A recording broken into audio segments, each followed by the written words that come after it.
Hello, my friends. Let's continue with this book, Selected Letters of D.H. Lawrence.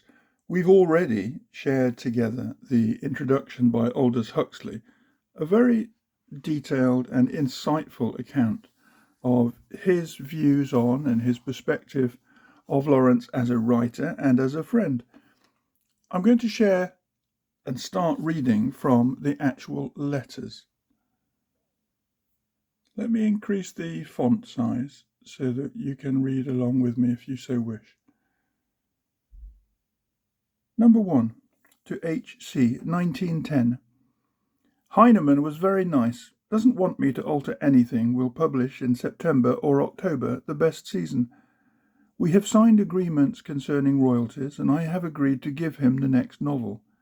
Will he want it? This transacting of literary business makes me sick. I have no faith in myself at the end, and I simply loathe writing. You do not know how repugnant to me was the sight of that Nethermere manuscript. And at the bottom it says here, I shall share it with you by moving the book. Nethermere was the early title of The White Peacock. The saga was issued as The Trespasser. You do not know how repugnant to me was the sight of that Nethermere manuscript. By the way, I have got to find a new title. I wish from the bottom of my heart the fates had not stigmatized me writer. It is a sickening business. Will you tell me whether the saga is good? I am rapidly losing faith in it. I assure you I am not weeping into my register. It is only that the literary world seems a particularly hateful yet powerful one.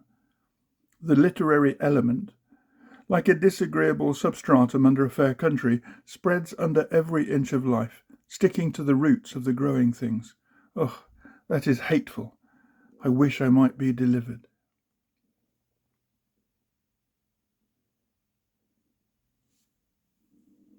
Letter number 2. To Edward Garnett, 16 Colworth Road, Addiscombe, Croydon, 17 December 1911. Dear Garnett, I got the cheque yesterday and accept it gladly from you. But a little later, when I have some money, you must let me pay it back to you, because that seems to me honester. I am very well. Yesterday I sat up to tea for an hour. It is, I would say, weird, not delightful experience, which makes me feel like the seated kings in Egypt. My chest gets rapidly well, but my brain is too active.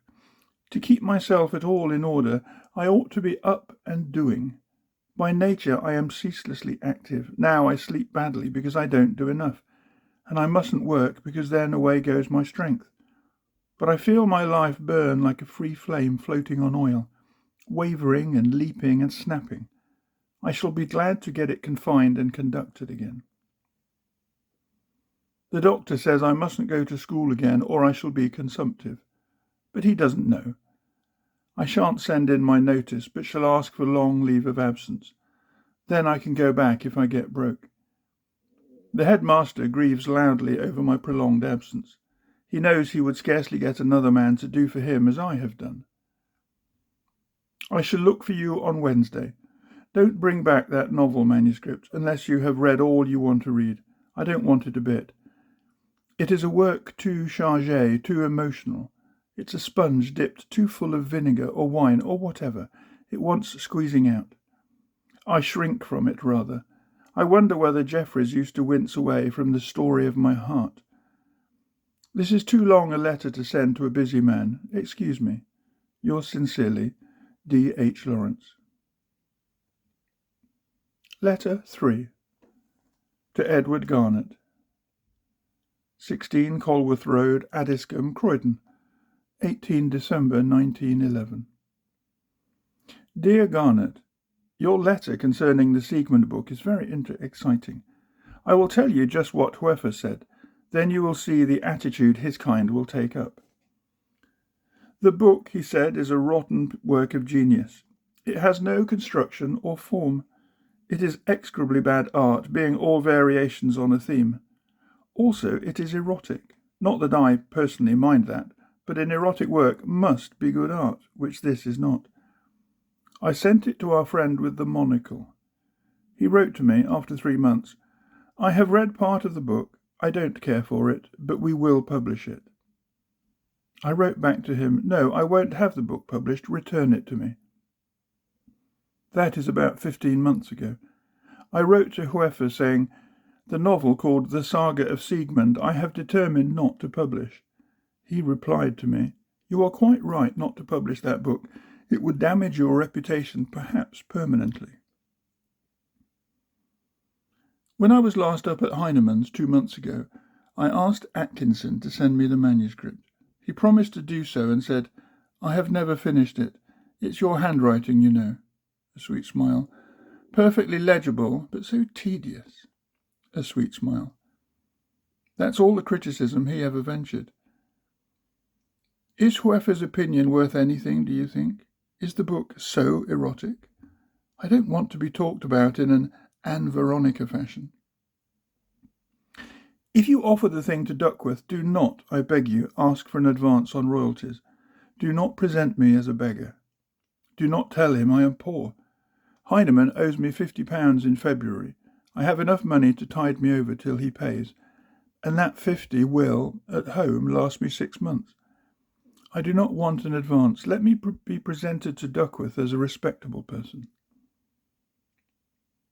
Atkinson has not yet said anything about the poems.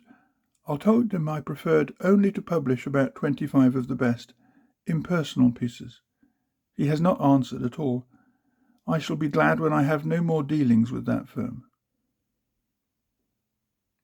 You would get my yesterday's letter before you left the Sian today. We will then discuss the book on Wednesday. I shall change the title. Shall I call it The Levanters? Is that a correct noun from the verb to levant? To me it doesn't look an ugly word, nor a disreputable one. Yours sincerely, D. H. Lawrence. Letter 4. To Edward Garnett. Compton House, St. Peter's Road, Bournemouth, 21st January 1912. My dear Garnett, I received your letter yesterday and the books this morning. It is very good of you, and it makes me wonder how you, who are so busy, and as public a man as most literary fellows, can find the time and the energy. Hoefer impressed it on me. It couldn't be done. By the time a man was 40, the triviality of minor interests could only command a rare slight attention, and I had begun to believe it. But you are so prompt and consistently attentive, where you gain nothing, that I begin to reconsider myself. I will send you herewith the 180 or 190 pages of The Trespasser which I have done. It won't take me much longer. Will it? I hope the thing is knitted firm. I hate those pieces where the stitch is slack and loose. The Stranger piece is probably still too literary. I don't feel at all satisfied. But this is a work one can't regard easily. I mean, at one's ease. It is so much oneself, one's naked self. I give myself away so much, and I write what is my most palpitant, sensitive self, that I loathe the book because it will betray me to a parcel of fools. Which is what any deeply personal or lyrical writer feels, I guess. I often think Stendhal must have writhed in torture every time he remembered Le Rouge et le Noir was public property, and Jeffries at The Story of My Heart. I don't like The Story of My Heart. I wish The Trespasser were to be issued privately to a few folk who had understanding, but I suppose by all the rules of life it must take open chance if it's good enough. I like the first 2 stories of Gertrude Bone immensely. She is wonderfully perceptive there. She's got a lot of poetic feeling, a lot of perceptivity, but she seems scarcely able to concentrate it on her people she is studying, at least not always. Something in Andreyev makes him rather uninteresting to me, and House of Cobwebs is, as Seacombe suggests, chiefly of interest as footnotes on Gissing. Gissing hasn't enough energy, enough sanguinity to capture me, but I esteem him a good deal. I am pretty well, have had a damnable cold which lingers. The weather here is soft and inclined to fog. I would rather be braced a little now. I shall leave here on February 3rd, and will come straight to the CERN if that is convenient. I have promised to go home to Nottingham on February 8th.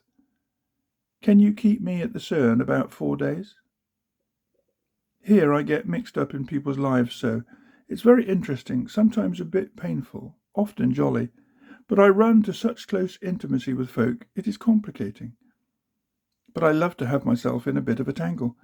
Thanks very much for the things. Yours, D. H. Lawrence. Letter 5. To Edward Garnett. Queen's Square, Eastwood, Notts, 17th April 1912. Dear Garnett, did I answer your last letter? I can't for my life remember. Why do you take so much trouble for me? If I am not eternally grateful, I am a swine. It is huge to think of Iden Payne acting me on the stage. You are like a genius of Arabian Nights to get me through. Of course I will alter and improve whatever I can, and Mr. Payne has the fullest liberty to do entirely as he pleases with the play, you know that. And of course I don't expect to get money by it, but it's ripping to think of my being acted. I shall be in London next week, I think, from Thursday to Sunday. Then I can see Walter Delamere and Harrison, who want to jaw me, and you who don't want to jaw me. Mrs. will be in town also. She is ripping. She's the finest woman I've ever met. You must, above all things, meet her. She is the daughter of Baron von Richthofen, of the ancient and famous house of Richthofen. But she's splendid, she is really. How damnably I mix things up. Mrs. is perfectly unconventional, but really good, in the best sense. I bet you've never met anybody like her by a long chalk. You must see her next week. I wonder if she'd come to the CERN, if you asked us. Oh, but she is the woman of a lifetime. I shall love to see you again. Don't be grumpy. Yours, D. H. Lawrence. Letter 6. To Edward Garnett. Hotel Rheinischer Hof, Trier, 9th May, 1912. Dear Garnett, I've not had any letters since I've been here, since Friday, that is, so I don't know what is taking place. Write to me, I beg you. I am staying in Trier till next Monday or Tuesday. Then, for a week or two, my address will be care of Frau Karl Krenkau, Waldrol, Rhine Province. Of course, I've been in Metz with Mrs. people. There's such a hell of a stir-up. Nothing is settled yet. Knows everything. Oh, Lord, what a mess to be in, and this after 8 weeks of acquaintance. But I don't care a damn what it all costs. I'll tell you how things work out. At present, all is vague. I had to quit Metz because the damn fools wanted to arrest me as a spy. Mrs. and I were lying on the grass near some water, talking, and I was moving round an old emerald ring on her finger when we heard a faint murmur in the rear. A German policeman. There was such a to-do. It needed all the fiery little Baron von Richthofen's influence, and he is rather influential in Metz, to rescue me. They vow I am an English officer. I, the damn fools. So behold me fleeing 80 miles away to Trier. Mrs. is coming on Saturday. Oh, Lord, it's easier to write history than to make it, even in such a mild way as mine. Tell me if my literary affairs are shifting at all. Regards to Miss Whale. Yours, D. H. Lawrence. Isn't it all funny? Letter 7. To Mrs. S. A. Hopkin. By Professor Alf Weyer, Iking, by München, 2nd June 1912. Dear Mrs. Hopkin, although I haven't heard from you, I'll get a letter off to you because to people I like I will always want to tell my good news. When I came to Germany, I came with Mrs. went to Metz with her. Her husband knows all about it, but I don't think he will give her a divorce, only a separation. I wish he'd divorce her so we could be married, but that's as it is. I came down from the Rhineland to Munich last Friday week. Frieda met me there in Munich. She had been living with her sister in a village down the Isar Valley, next village to this. We stayed in Munich a night, then went down to Beuerberg for 8 days. Beuerberg is about 40 kilometers from Munich, up the Isar near the Alps. This is the Bavarian Tyrol. We stayed in the Gasthaus zur Post. In the morning we used to have breakfast under the thick horse-chestnut trees, and the red and white flowers fell on us. The garden was on a ledge, high above the river, above the weir, where the timber rafts floated down. The Loisach, that's the river, is pale jade green because it comes from glaciers. It is fearfully cold and swift. The people were all such queer barbarians. Across from the inn, across a square full of horse-chestnut trees, was the church and the convent. So peaceful, all whitewashed, except for the minaret of the church, which has a black hat. Every day we went out for a long, long time. There are flowers, so many they would make you cry for joy. Alpine flowers, by the river, great hosts of globe flowers that we call bachelor's buttons, pale gold, great bubbles, then primulas like mauve cowslips somewhat, and queer marsh violets and orchids and lots of bellflowers, like large, tangled, dark purple harebells, and stuff like larkspur, very rich, and lucerne, so pink, and in the woods, lilies of the valley. Oh, flowers, great, wild, mad profusion of them everywhere. One day we went to a queer old play done by the peasants. This is the Oberammergau country. One day we went into the mountains and sat, putting Frieda's rings on our toes, holding our feet under the pale green water of a lake to see how they looked. Then we go to Wolfratshausen, where Frieda's sister has a house, like a chalet, on the hill above the white village. Now Frieda and I are living alone in Professor Weber's flat. It is the top story of this villa, quite small, 4 rooms beside kitchen, but there's a balcony where we sit out and have meals, and I write. Down below is the road where the bullock wagons go slowly. Across the road, the peasant women work in the wheat. Then the pale milk-green river runs between the woods and the plain, then beyond, the mountain range beyond range, and their tops glittering with snow. I've just had to run into the kitchen, a jolly little place, wondering what Frieda was up to. She'd only banged her head on the cupboard, so we stood and looked out. Over the hills was a great lid of black cloud, and the mountains nearest went up and down in a solid blue-black. Through was a wonderful gold space, with a tangle of pale, wonderful mountains, peaks, pale gold with snow, and farther away, such a silent, glowing confusion, brilliant with snow. Now the thunder is going at it, and the rain is here. I love Frieda so much, I don't like to talk about it. I never knew what love was before. She wanted me to write to you. I want you and her to be friends always. Sometimes perhaps we, shall need you. Then you'll be good to us, won't you? The world is wonderful and beautiful and good beyond one's wildest imagination. Never, never, never could one conceive what love is beforehand. Never. Life can be great, quite godlike. It can be so. God be thanked, I have proved it. You might write to us here. Our week of honeymoon is over. Lord, it was lovely. But this, do I like this better? I like it so much. Don't tell anybody. This is only for the good to know. Write to us. D. H. Lawrence. Letter 8 to Mrs. S. A. Hopkin. Meyerhofen, 138 in Zillertal, Tyrol, Austria, 19th August 1912. You know that it is not forgetfulness makes us not write to you. You know you are one of the very, very few who will take us into your heart together. So, if the months go by without your hearing, I know you will understand. I know you will be sticking by us, and we shall be depending on you. I wanted my sister to come and talk with you, but she wouldn't. You see, it is harder for her. She is young and doesn't understand quite. And she is going to marry Eddie Clark in the spring. Is going to become a hard, respectable married woman. I think the thought of me is very bitter to her, and she won't speak of me to anybody. Only she of my people knows. And I told Jessie to leave her a chance of ridding herself of my influence. Nobody else. Mrs. writes me. I told her I was with another woman, but no details. I am sorry for her. She is so ill.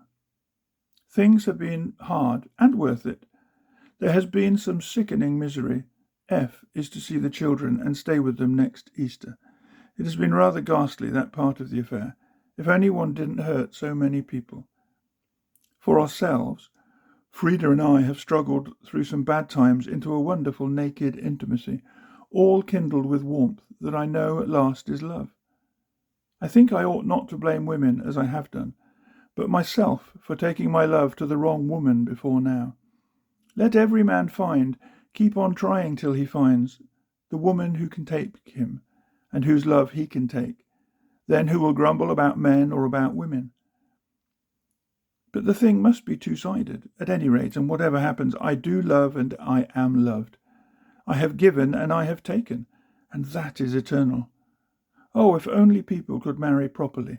I believe in marriage. Perhaps Frida will have to come to London to see her husband in the autumn. Then she might want you to help her. Would you go to London if she needed you? We think of spending the winter in Italy, somewhere on Lake Garda. We shall be awfully poor, but don't mind so long as we can manage it. It is, and the children that are the trouble. You see, he loves Frida madly, and he can't let go. We walked from Isartal down here, or at least quite a long way, F and I, with our German shoulder bags on our backs. We made tea and our meals by the rivers. Crossing the mountains, we got stranded one night. I found a lovely little wooden chapel, quite forsaken, and lit the candles, and looked at the hundreds of ex-voto pictures. So strange. Then I found F had gone, but she came back to the shrine, saying we were at the top of the pass and there was a hay hut in the alpine meadow. There we slept that night. In the dawn the peaks were around us, and we were, as it seemed, in a pot, with a green high meadow for a bottom. Here we are lodging a while in a farmhouse. A mountain stream rushes by just outside. It is icy and clear. We go out all day with our rucksacks, make fires, boil eggs, and eat the lovely fresh Gruyere cheese that they make here. We are almost pure vegetarians. We go quite long ways up the valleys. The peaks of the mountains are covered with eternal snow. Water comes falling from a fearful height, and the cows in the summer meadows below tinkle their bells.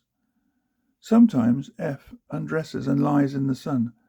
Sometimes we bathe together, and we can be happy. Nobody knows how happy. There are millions of different bells. Tiny harebells, big, black, purple mountain harebells, pale blue, hairy, strange creatures, blue and white Canterbury bells. Then there's a gentle blue gentian and flowers like monkey musk. The alpine roses are just over, and I believe we could find the edelweiss if we tried. Sometimes we drink with the mountain peasants in the guest house and dance a little. And how we love each other, God only knows. We shall be moving on soon, walking south by the Brenner to Italy. If you write, addresses at Haus Vogelnest, Wolfratshausen by München. F, with me, sends love. Yours, D. H. Lawrence. Letter 9 to Edward Garnett. Villa Leonardi, Riva, Süd Tyrol, Austria. Monday. Date between September the 7th and October the 3rd, 1912.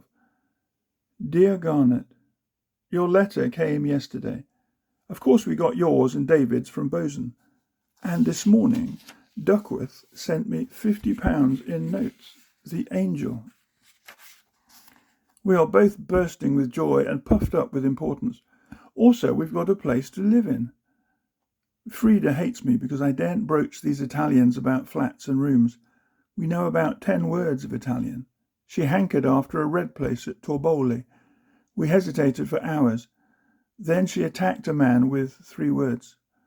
Prego, quartiere d'affitare. And he insists on our taking the 3:30 omnibus to Riva, so that last we run in terror, seeing ourselves in that bus. But we're going to Gargano. The hotel lady sent us to Pietro de Paoli. We found him, a grey old Italian with grand manners, and a jaw like a dog, and a lovely wife of 40. Frida adores Pietro, and I love the dog.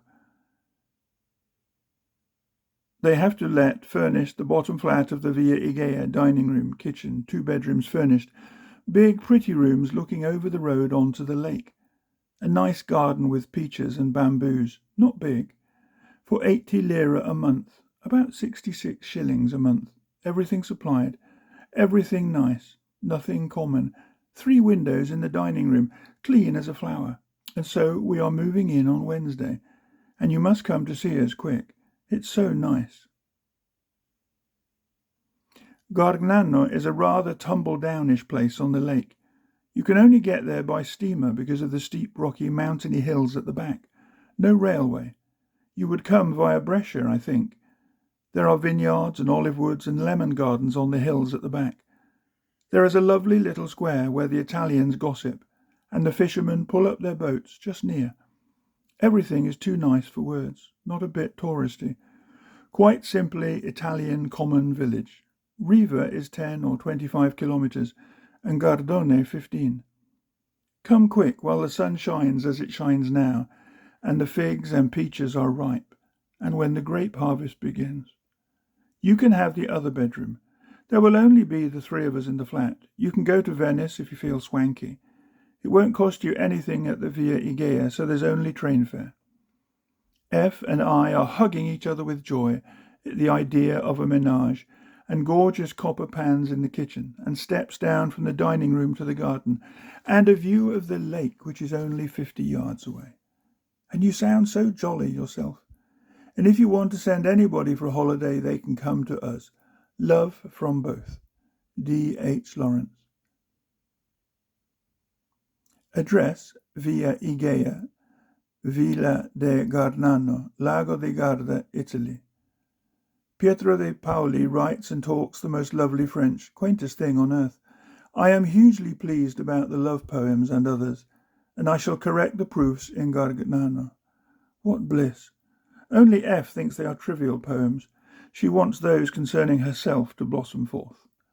D. H. L. Letter 10 to A. W. MacLeod.